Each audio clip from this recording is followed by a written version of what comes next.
What's up guys, and welcome to SimCity. The game has had so much press and it's not been good press.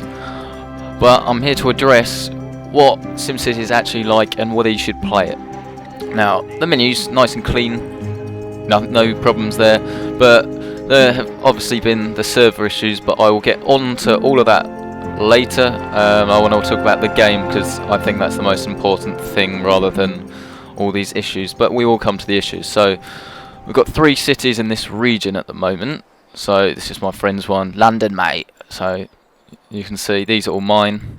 That one's mine, that one's mine, and that one's mine, and those are some of the friends' ones. And all the servers are independent, so you all have to be playing on the same server, which you can't always do, but again, more on that later. But it's really clever because all the cities will interact with each other. Now you can see all these plots are full. There are different regions, different shapes. So this one's an archipelago, whatever it is, the islandy one, whatever you call it. I can't say that word. But they're all different. And so you see here, I've got 3 cities. So we've got FAC. You can't use profanity, so we've got FAC and Wonga, but Wonga means money. Let's start in this one, which I literally just claimed, so it's completely blank, and I will show you how it works. Now, when you start off, you have nothing. You have £50,000 or simoleons, and like you have here, you have an empty plot of land. Now, each plot of land is completely different and will have different resources. So the first thing you do when you get in is you want to check the resources. So if we have a look at these resources, which are here, you'll see that we don't have any coal, don't have any ore, don't have any oil.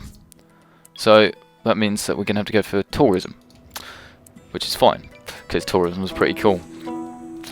But the thing is, the trick is with this game is to plan, because you've got to make sure that when you expand later on, it's all going to run. And I've made a few mistakes before, and it hasn't run very well at all. But the more times you play, you don't really get bored, to be honest, just because you've got to think about what you're doing and you get better each time. So now that we know that there's nothing here, what we're going to do is not disasters. What we're going to do is we're going to have a look at where the wind's blowing.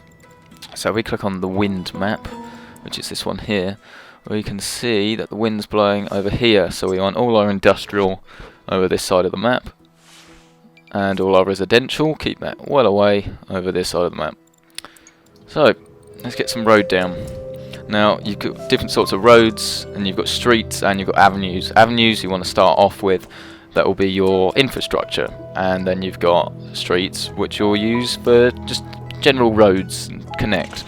So put a bit of avenue down here like that, some more down here like that. It's pretty expensive, as you can see.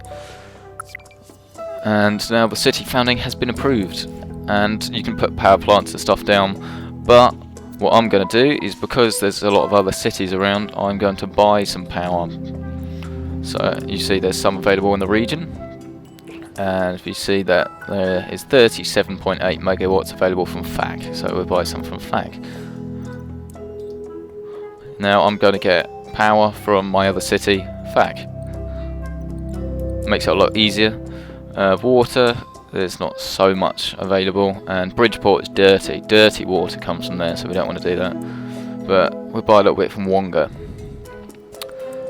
Sewage, again, FAC is pretty good, so we'll send it to FAC.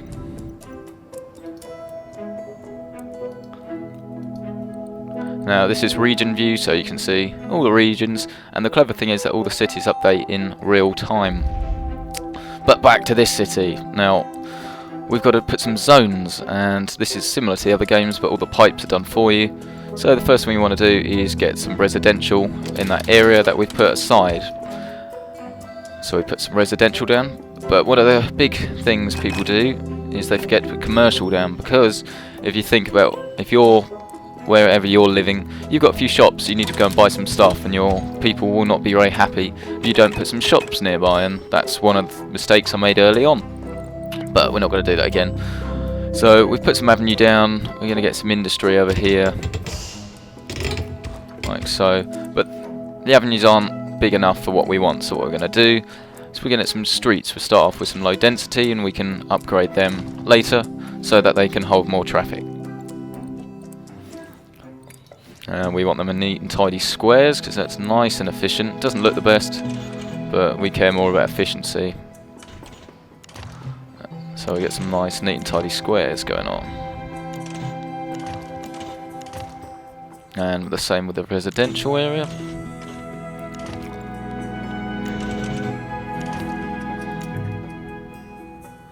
Too close to intersection, whatever.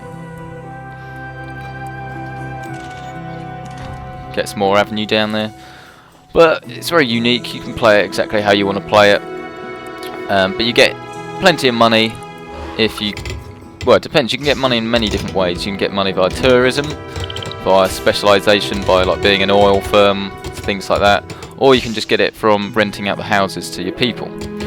And once you've got power to your city, you can get the town hall. So we're going to put that down now, which is here.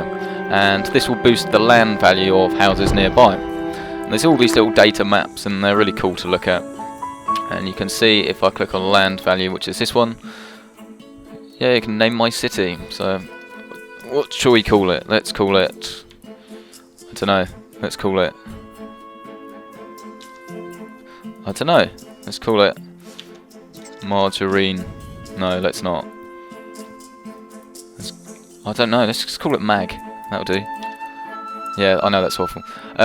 Same as the Sims, you've got 3 different speeds. So in cheetah speeds, you can, same as Sims, press 1, 2 and 3 to change how quickly things go, and you always want it on the 3rd speed really, unless you want to actually look at what's going on. But we got our zones down, so we got, you see, they'll build themselves automatically and it doesn't cost you any money at all to zone. But you want to build a nice neat squares, especially early on, because that's just really nice and efficient. So we've got our houses separate from our industry, and you can see that the town is starting to grow. Town halls are one of the most important buildings because as you get more residents you can have different departments. Now these departments I don't actually need because we've got some in a different city, and that's one of the really clever things about this always online DRM, as bad as it is. It means that you're playing live with everyone else. So you can see Mag, I'll work on that later, but let's go to the other city that I've done, which is a medium-sized one. So let's go over to Wonga. So this has had about an hour, 2 hours or so spent on this one, and this one is specialising in oil. So you'll start to see that it's starting to get quite big, and there's different people visiting. Yeah, it's pretty cool things like that really. But you can see, I'll speed it up, that things are starting to kick off. So we've got loads of oil, and we're making a lot of money through oil. One of the things I actually really like about this game is the fact that you never seem to make as much money as you think you will. Plainly because as your city expands, your services have to expand, and so your expenses go up. And I think that's pretty cool, because that was a problem you had with Tropico. Well, I had anyways. You just get money too quickly, and you just get stupid out of money, and it'll get a bit boring. But if we look at the land value here, you will see that the zoning is working quite well. So we've got a rich area over here, slightly medium area over here. Then we've got our horrible industrial oil-based place over there, and then the rest of it is quite medium, but we've got a few cheap houses as well. So this one is actually done quite well because you have different buildings that will boost the land value, and you put things like parks and stuff down. But then obviously you have the not very great, no one wants to live next to an oil well, so let's get rid of that. No, that's not what I wanted to do, let's get rid of that. Pretty cool little city, and if you click on them you can see that this is pretty much a density 2 city. So you saw what density 1 looked like when you were just starting, and this one is growing to density level 2. So as I said, this was density level 2 city, and things start to grow. There's a lot of advanced utilities, and the city just grows, and it's not at all boring. I've never got bored. Every single time it's just really good fun game. But as you see what I was talking about earlier, the roads are getting a little bit bunged up.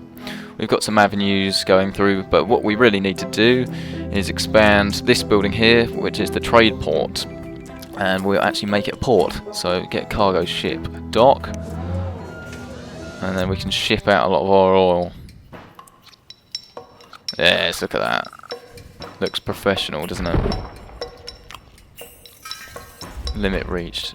And you could hook up to the rail network. It's really cool. You've got the highway, you've got rail, and then you've got the port. And all of that stuff will connect with global. So your oil resources actually will be the same as everyone else's oil resources.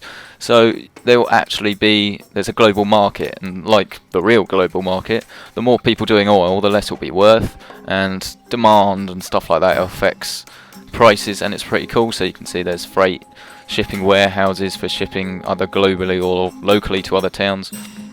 But it's really, really clever. And you can put a little sign in, look. Pretty cool. And so this is level 2. Let's move on to see level 3. And you see again, this one's all my services are being outsourced. But the first town I did, which is the biggest one, is this one here. And this one's had a lot of time spent on it actually. Maybe 4 or 5 hours. And this is pretty much as big as you can get. This is the point where you start to wish that the actual space that you had was more, because you do run out. But yeah, as you can see, this is what a city looks like once you've hit max density. So this is tourism. So I've got what you're talking about, Willis Tower. We've got an expo centre that will make you money depending on how many people turn up. Really nice little feature. The nuclear power plant over here. There's shipping, docking. Abandoned building. Oh. But as you can see, the finance has gone a bit to pot here. It was really good, and now it's kind of gone, which is a shame. But these bars here tell you what people want, but you just don't have space. As you can see, there's nowhere else I can put anything else. So it's a shame. So we have to do more stuff in the region. Sewage, so that's where all the poo goes. You've got tech level, so if you have a university and high schools and stuff, then the tech's going to be more advanced, because you've got more people that are actually going to be being able to do high tech stuff, and so that's what they look like. And there's really loads of detail. If I zoom in, put the speed on 1, then you can actually see they do walk pretty quick. That's not really walking speed, but you can see that there's a lot of detail really in there, and you can see what people are doing. You get tasks, so we click on here, they will tell you what to do. So many ways to expand, and each building you can add separate things to, and it really works really nice. It's really high tech, if you like, and it all interacts with each other, which interacts regionally, which interacts globally, and it's all pretty cool. And if you haven't played SimCity before, then you are in for a treat. But it comes at a price, as I think we all know, and that is that it's got always online DRM. Oh, I've said it. Now, it's not too bad anymore.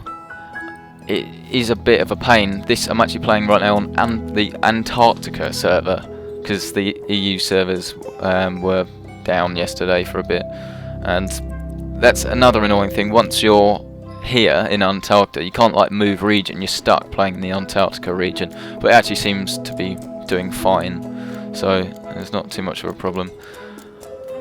But the real problem is that you can't always play. If there is server downtime like there was yesterday, then you just can't play.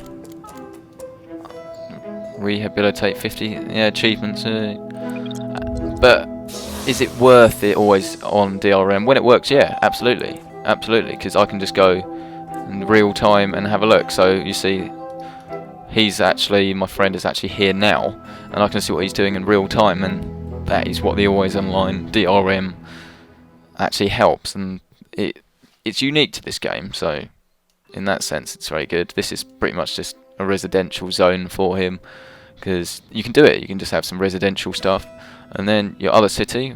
Let's go and have a look at his other city. Go back to FAQ. Yeah, it's all in real time, and it's pretty cool, and you're not going to get bored for some time. Obviously, it's a completely different game, But if you're going to buy a game at the moment, then you've got a choice pretty much of SimCity, which you know is going to last you, let's be honest, for years. There will be expansion packs. Well, hopefully there'll be expansion packs. And probably use the Sims, like the Sims 3 sort of style expansion packs, which I'll be fine with, but they do need to expand these borders for free. But is it worth the always online DRM? If it works, yeah. Yeah, it is. But there's been so many problems where I haven't been able to play. I'd say that at the moment I can play 80% of the time.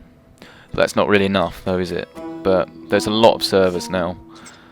But I would like an option to play offline.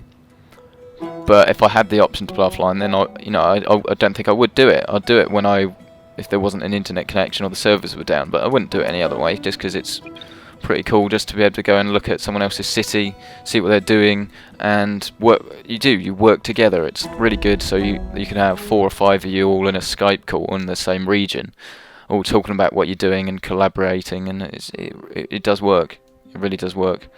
I don't like his city. It looks a bit naff, to be honest. But yeah, I win. Oh dear. Yeah, this is his budget, and you can see he's, yeah, that's not great, is it? Taxes are high as well. Oh dear, I win. Should you buy SimCity? Yeah, I'm pretty happy I've got it, and we are getting a free game soon as well to make up for it. But they just need to sort the servers out. If the servers are sorted out, then it'll be fine. But yeah, it's pretty naff. But to be able to build something like this is pretty unique to this SimCity. Just each building is I just love the way each building's unique, and there's so much to do. There's always something to do. Always something to do, and it's pretty cool. Yeah, buy SimCity. But it's a shame. What comes with it.